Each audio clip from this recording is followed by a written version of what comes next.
Rosemary Hook.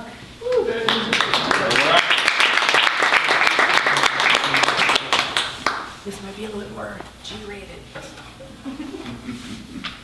So this is titled Old, Ornery, or Obscene, the Nature Walk.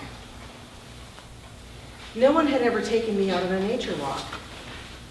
I'd enjoyed myself at the art event with him the night before, penis discussion aside, and I seemed to have forgotten that halfway through our first date a week prior, when he mumbled through our dinner conversation with his head down, that I had decided to decline any future dates. Still, I was curious to learn what a nature walk was, so I agreed to meet Dr. Hook the next day at UT's Breckenridge Field Lab on the West Austin shores of Lady Bird Lake. It's a private facility, he said, trying to impress upon me that commoners such as myself could not access it without a special badge. I entered the grounds through the research building, and in the first room, Hook pulled out an enormous drawer of his insect collection full of pinned wasps and moths, butterflies and beetles. In the center of a second room, he showed me a revolting ant colony the size of a dining room table. My visceral reaction was to utter, ugh, while continuing to stare at the teeming marches of these red insects. After the ant mound, we walked into the tropical butterfly tent, a large blue tarp draped over a greenhouse with dozens of iridescent beauties flying overhead. I looked up with my mouth half open, whispering, wow, as these butterflies fluttered around and around. Each time my eyes settled on one, Hook identified it for me. That's a Costa Rican butterfly. See her blue center? And that one with the black and white stripes is a zebra longwing. In an instant, a yellow-winged butterfly flew near my cheek, and I heard Hook say, that's one of the most identifiable butterflies in all of North America.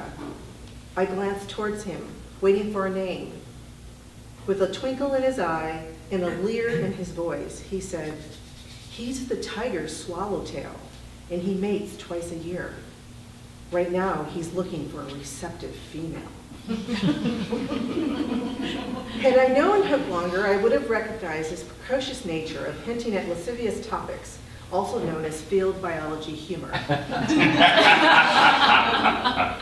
Had he known me longer, he would have understood that regardless of my own perverted nature, I was slow to intimacy of any kind. The smile on my lips faded as my face tightened. Before I showed up for this nature walk, it seemed logical to expect the ornery part of his self-describing old, ornery, and obscene to reveal itself, especially as he had already demonstrated the old and obscene parts on dates 1 and 2. This was, after all, a laboratory, and he was a scientist, and those two factors combined tended to create socially awkward Homo sapiens. When I didn't laugh, he immediately changed the subject and ushered me out of the butterfly tent and into the full outdoors so that I found myself standing on a dirt trail. He picked up a long stick and began pointing out the thick branches of grapevine and the knotty trunks of cypress while inviting me to marvel at the overabundance of pecan trees and elms.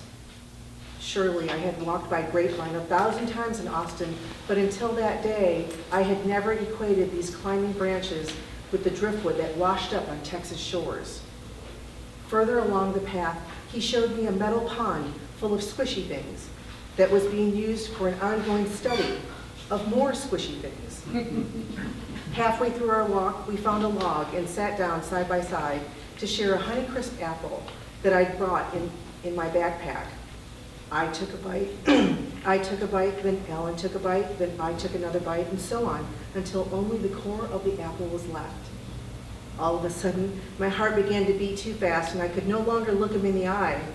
I worried if my hair was too big, or if my forehead too shiny, or worse, if there were bits of apple wedged in between my two front teeth. But Ellen sat there happy and relaxed, and soon I forgot to care how I looked so close up. Our nature walk was on a late January afternoon, which normally would be jacket weather. That particular day, the winter air had warmed.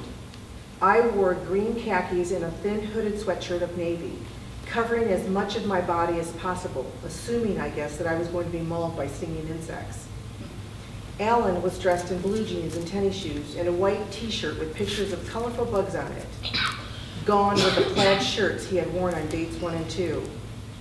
With that stick still in his hand, he extended his arm towards vegetation covered in a fungus, using the tip to poke and prod as he described what I was seeing. We didn't always walk together. Sometimes I was trailing him. At one point, he stopped underneath the canopy of live oaks on either side of the path, their branches reaching across the trail to touch one another while he stood facing me, smiling, waiting for me to catch up. In that moment, with the sun reflecting off his wire-rimmed glasses and his weathered baseball cap snug on his bald head, he seemed but a big kid in an outdoor playground showing off all of his toys. We continued to walk until he hurried towards a bundle of dark green hanging high from a branch. He picked it with his stick, then turned to me with a huge smile and said, "It's mistletoe." I laughed out loud as I shook my head. "That's not mistletoe." "It is," he said with a seriousness in his voice. Then he began to explain how mistletoe grows. The more he talked, the more animated his face became. He was in his element, at his finest, enthralled to be sharing the world of nature he adored so much with someone who understood so little of it. I looked at him with complete wonderment as I finally realized, so this is who he is. He was thorough in his description, generous with his knowledge, and I began to fall in love with my future husband as he explained the history of mistletoe to me. Hook eventually showed me the ornery part of himself, but not until after marriage. He's been gone over 4 years, another statistic of pancreatic cancer. But the essence of his spirit lives on through my stories of him and my adoption of his old ornery and obscene ways. Yay!